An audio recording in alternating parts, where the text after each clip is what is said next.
5, 4, 3, 2. Hi guys, and welcome back to On the Fence. Thank you for joining me on this wonderful Saturday afternoon, where Liverpool have just dispatched of Bournemouth by 4-0 for the second year in a row. Sorry, just going to turn the sound on. Yeah, for the second year in a row, Liverpool have just beaten Bournemouth 4-0. Liverpool, without looking exceptional, have just dispatched of them as if they weren't even there.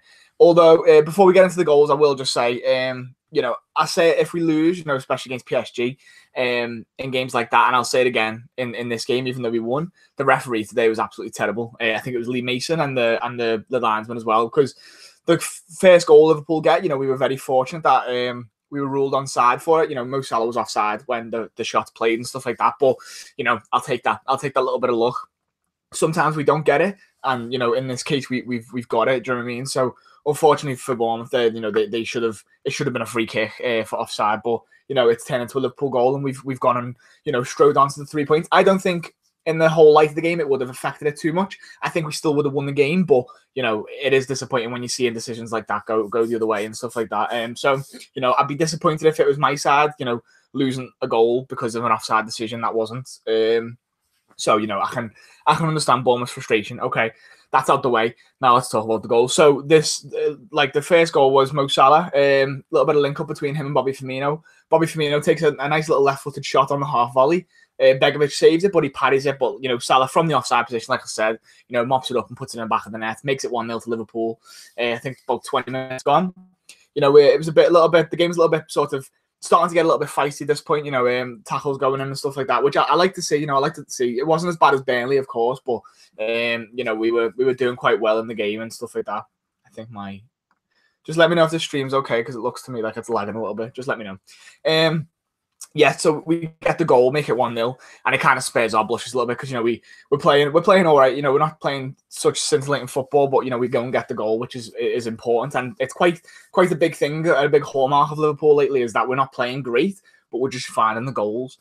The second goal comes then with in the second half. Mo Salah's played through after Bobby Firmino intercepts the ball from Bournemouth just past the halfway line. He plays Salah through, and he's one on one with Nathan Ake, I think it is, and I think Steve Cook just takes a swipe at him, and Salah probably so sometimes Salah goes down at that point, but I think he probably got a bit angry with the challenge and thought I'm going to fucking stick this in the back of the net, and he did.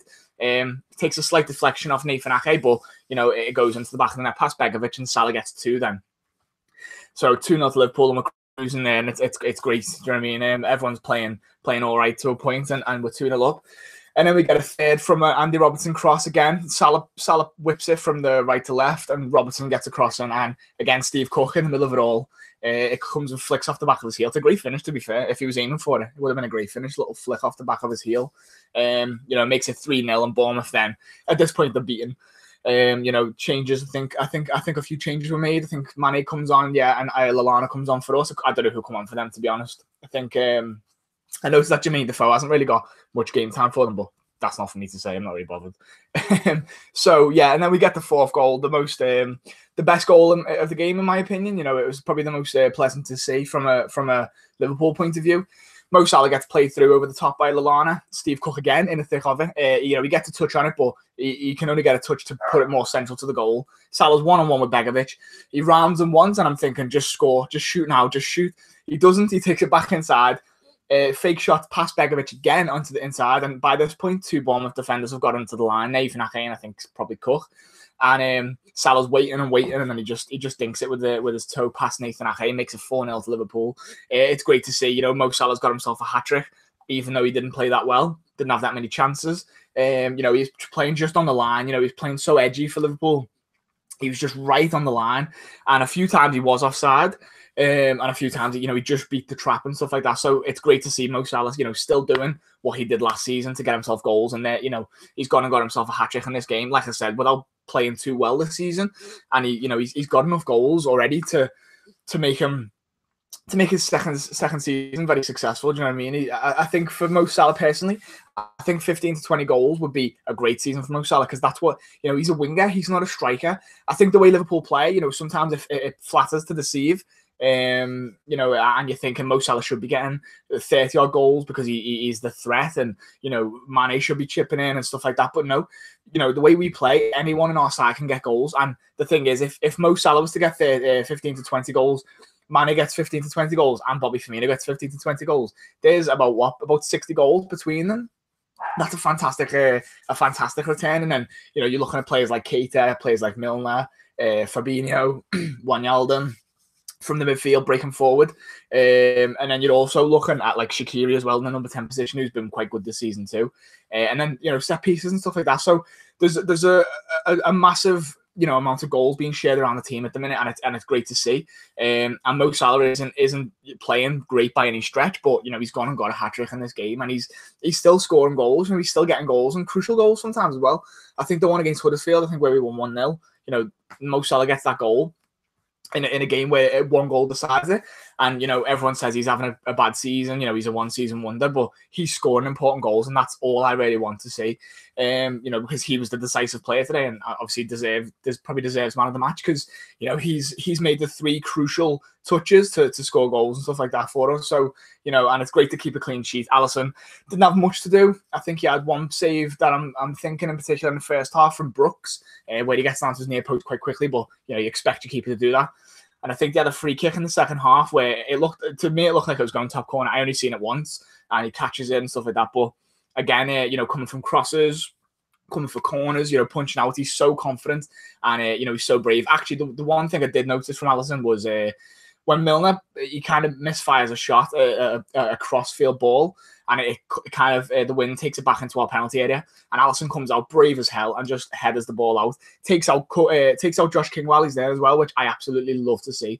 The one thing I love to see your goalkeeper doing is just commanding the goalkeeper's area, and that's something we haven't had from Mignolet or Karius or Brad Jones or keepers over the past 5-6 years, maybe even more. You know, a goalkeeper since Pepe Reina, a goalkeeper that will command the area, and you know, the other players around will respect the goalkeepers. You know, when he shouts and stuff like that, you know, you need to listen to your goalkeeper. So if your goalkeeper's saying, you know, push out, come in, you know, whatever, you know, they need to listen. And even as a senior player as Van Dijk is, he listens to Alisson, you know, because Alisson has got the commanding of his area, which is, like I said, fantastic to see. Fantastic result for Liverpool. Currently puts us top of the league, which is great. You know, temporarily until later on. But on the bright side of everything, one of our potential title rivals later on, or both of them, are going to drop points. So that's great to see. Chelsea versus Manchester City at Stamford Bridge. Hopefully Chelsea can do us a favour and beat them. But I wouldn't mind a draw either, because then that's both cutting the throat. So, you know, because we've got Manchester City in a couple of weeks. We've got a tough run of fixtures coming up, actually. We've got Champions League midweek.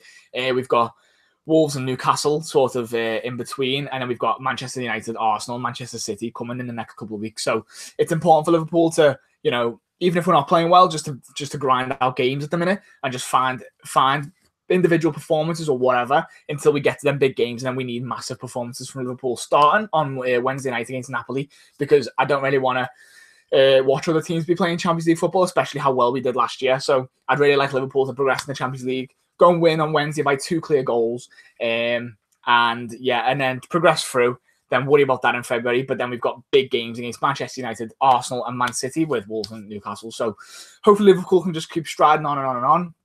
I expect them to, you know, because this season we've been a different kettle of fish. Us and Manchester City have just been absolutely excellent. So I expect nonetheless from Liverpool, you know, so just going out and grinding games out, to be fair. So that's great. So that's my match reaction, guys. Thank you for watching. If you like the video, subscribe or like the video for a start. Comment down below. Let me know what you thought. Let me know what you thought of Salah's performance. Let me know what you think of the score predictions for Chelsea versus Manchester City. That's going to be a big game that tonight. Can't wait to watch that. Anything else you want to let me know, just let me know in the comments. Thank you guys for watching. I've been on the fence. Take care.